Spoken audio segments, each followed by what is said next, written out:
আমার 17 বছরের ছেলে আলহামদুলিল্লাহ এসএসসি পরীক্ষা দিয়েছে, হাফেজ হয়েছে, মাদ্রাসা পড়ছে। আমার এই ছেলে তার কোনো ফোন নাই, কোচিং এ যায়, পড়তে যায়, তার কোনো ফোনের প্রয়োজন হয় না। অতি সম্প্রতি একটা বাটন ফোন তাকে দেওয়া হয়েছে সীমিত সময়ের জন্য, এবং এটাতে সে হ্যাপি, এমন না যে তার মনে কষ্ট আছে। সে নিজেই চায় না তার কোনো ফোন থাকুক, কারণ এই ফোন আমাদের সোনালী জীবনকে ধ্বংস করে দিবে। ভাইরা, আমাদের এই শক্ত সিদ্ধান্ত গ্রহণ করতে হবে, বাটন ফোনে চলে আসতে হবে। আপনি যদি 6 মাস বাটন ফোনে চলে আসতে পারেন, দেখবেন ওই আসক্তি থেকে বাঁচা আপনার জন্য সহজ হয়েছে।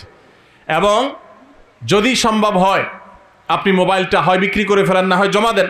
কিছুদিনের জন্য কষ্ট হবে, এরপর দেখবেন আপনি অত্যন্ত সুন্দর একটা জীবন যাপন করছেন। সবাই চেষ্টা করতে পারি তো ইনশাআল্লাহ।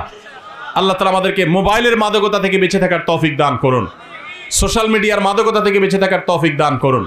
ভাইরা আমার, তৃতীয় মাদকতা হলো আমাদের যৌবনের যে উচ্ছলতা। এই উচ্ছলতার ফলে অনেকে আমরা মেয়েদের প্রতি আসক্ত হয়ে তাদের সাথে অবৈধ সম্পর্কে লিপ্ত হয়ে যাই। বিশেষ করে পশ্চিমা সভ্যতার যে থাবা, এই থাবা মিডিয়ার মাধ্যমে, নাটকের মাধ্যমে, সিনেমার মাধ্যমে, নানা মাধ্যমে আমাদের সমাজে ছেয়ে গেছে, যার কারণে আমাদের তরুণদের চরিত্র ধ্বংসের দ্বারপ্রান্তে চলে গেছে। আমি আপনাদেরকে আজ উদাত্ত আহ্বান করতে চাই, আপনার চরিত্রকে আপনি হেফাজত করুন। আমাদের প্রিয় নবী সাল্লাল্লাহু আলাইহি ওয়াসাল্লাম বলেছেন, যে ব্যক্তি তার দুটি অঙ্গকে হেফাজত করার, এটাকে অপাত্রে ব্যবহার না করার ব্যাপারে সংকল্প করবে আর এই দুটি অঙ্গের দায়িত্ব নিবে, নবী সাল্লাল্লাহু আলাইহি ওয়াসাল্লাম বলেছেন, আমি তার জান্নাতের দায়িত্ব নিলাম। তার একটি হলো ঠোঁট, মুখ। এই মুখ দিয়ে সে কখনো মাদক গ্রহণ করবে না, মুখ দিয়ে মিথ্যা বলবে না, মুখ দিয়ে গালমন্দ করবে না, মুখ দিয়ে মন্দ কথা বলবে না, গায়ের জোর খাটাবে না, মাস্তানি খাটাবে না, গুন্ডামি করবে না, অপরাধ করবে না, বেয়াদবি করবে না, এই মুখ দিয়ে কোনো অন্যায় করবে না।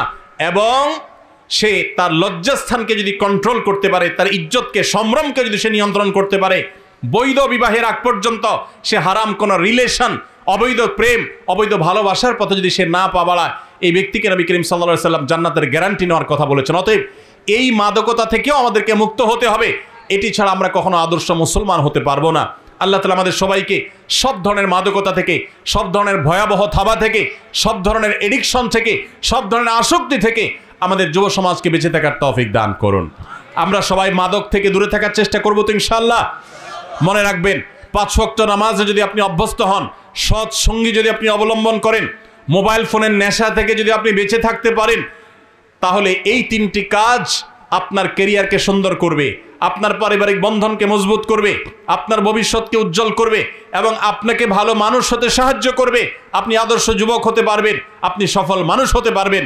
মনে রাখবেন, আমার ডানে বামে যারা বসে আছেন, তারা অনেকেই আপন আপন জায়গায় তাদের ক্যারিয়ারে তারা সফল মানুষ। আপনি লক্ষ্য করে দেখবেন, তাদের সাথে কথা বলে দেখেন, ছাত্র জীবনে তারা কেউ, তখন তো স্মার্টফোন আবিষ্কার হয় নাই বা স্মার্টফোনের ব্যবহার ছিল না সেভাবে, তারা কেউ কিন্তু এ জাতীয় কোনো বিষয়ে আসক্ত ছিলেন না। ছাত্র জীবনে যারা এই সমস্ত বিষয়ে, আমি যে কয়েকটা মাদকের কথা বললাম, এই সমস্ত মাদকতায় যারা আসক্ত থাকেন, এদের দ্বারা জীবনে কোনো কিছুই করা সম্ভব হয় না। তাদের দুনিয়াও ধ্বংস, আখিরাতও ধ্বংস। একটা সময় আফসোস করে তখন আর ব্যাক করার, পেছনে আসার কোনো সুযোগ থাকে না। আপনি যত সফল মানুষ দেখবেন, তারা পড়াশোনা করেছেন ছাত্র জীবনে মনোযোগ দিয়ে, সামাজিক কাজ করেছেন। আপনারা যুবক, এটি একটা যুব কল্যাণ সংঘ, রেজ্জাকপুর মানব কল্যাণ যুব সংঘ, আপনাদেরকে আমি বলতে চাই, মানুষের কল্যাণে কাজ করেন। আপনারা দেখেন, আজকে আমাদের আসুন্নাহ ফাউন্ডেশন থেকে আমরা কোটি কোটি টাকা চ্যারিটি করছি সারা দেশে, সারা দেশের প্রান্তে প্রান্তরে। আপনারা অনেকে হয়তো জানেন না, আমি ছাত্র জীবন থেকে, আমি খুব ছোট থাকতে আমি মানব সমাজমূলক নানামুখী কাজ করার চেষ্টা করতাম। আমি মাত্র পড়াশোনা শেষ করেছি এবং একটা মসজিদের দায়িত্ব নিয়েছি মিরপুরে। তখন বাগেরহাটে সিডর হয়েছে। সিডরের আঘাতে লন্ডভন্ড হয়ে গেছে বাগেরহাট, খুলনার ওই অঞ্চলটা। এক ট্রাক কাপড় চোপড়, পুরাতন কাপড় চোপড় ঢাকার মিরপুর এলাকার মানুষের ঘরে ঘরে গিয়ে তাদের কাছ থেকে কালেকশন করে 1,16,000 টাকা একটা বান্ডেল নিয়ে মসজিদ কমিটির দায়িত্বশীলদেরকে সাথে নিয়ে আমি সশরীরে সিডর এলাকায় গিয়েছি। সেখানে একাধিক মসজিদ নির্মাণ করেছি ভিন্ন উদ্যোগে। আর এই টাকাগুলো আমরা এবং এই কাপড় চোপড়গুলো সেখানে বিতরণ করেছি, খাদ্য বিতরণ করার চেষ্টা করেছি। ভাইরা আমার, আপনারা যারা বয়সে তরুণ, আপনাদেরকে আমি বলবো, আপনার রাস্তাঘাট কালভার্ট যদি ভেঙে যায়, স্ব উদ্যোগে স্বেচ্ছাসেবা দিয়ে, নিজের শ্রম দিয়ে সেটাকে ঠিক করার জন্য, মেরামত করার জন্য আপনারা উদ্যোগ নেন। আপনারা গরিব মানুষ, সবাই মানুষ কারা আছে তাদের অভাব দূর করবার জন্য উদ্যোগ নেন। এই যে কোরবানির ঈদ আসছে, কারা গরিব মানুষ তাদের বাসায় কোরবানি হচ্ছে না, তাদের বাসায় কোরবানি গোশত পৌঁছে দেওয়ার জন্য উদ্যোগ গ্রহণ করেন। আপনারা যখন এরকম সমাজমুখী উদ্যোগ গ্রহণ করবেন, মাদক এবং এ জাতীয় যে সমস্ত অভিশাপ আমাদের সমাজকে চোখ রাঙাচ্ছে, কিশোর গ্যাংয়ের যেই অপরাধ চক্র আমাদেরকে চোখ রাঙাচ্ছে, ইনশাআল্লাহ এই অপরাধ ধুয়ে মুছে আমাদের সমাজ থেকে পরিষ্কার হয়ে যাবে। অতএব আপনারা সবাই এই মানবিক এবং সামাজিক কাজগুলো করতে প্রস্তুত আছেন তো ইনশাআল্লাহ? আল্লাহ তাআলা আমাদের সবাইকে মাদককে না বলে কোরআনের পথে, সুন্নাহর পথে, ইসলামের পথে আসার তৌফিক দান করুন। 5 ওয়াক্ত নামাজ সবাই জামাতের সাথে পড়বেন তো ইনশাআল্লাহ? সকল প্রকার খারাপ বন্ধু আজকেই আপনার লিস্ট থেকে ডিলিট করে দিবেন, ঠিক আছে তো ইনশাআল্লাহ? এবং তাতে যত কষ্ট হয় হোক, এক সময় দেখবেন আপনি এটার জন্য অনেক বেশি আনন্দিত হবেন। আল্লাহ তাআলা আমাদের সবাইকে আমলের তৌফিক দান করুন।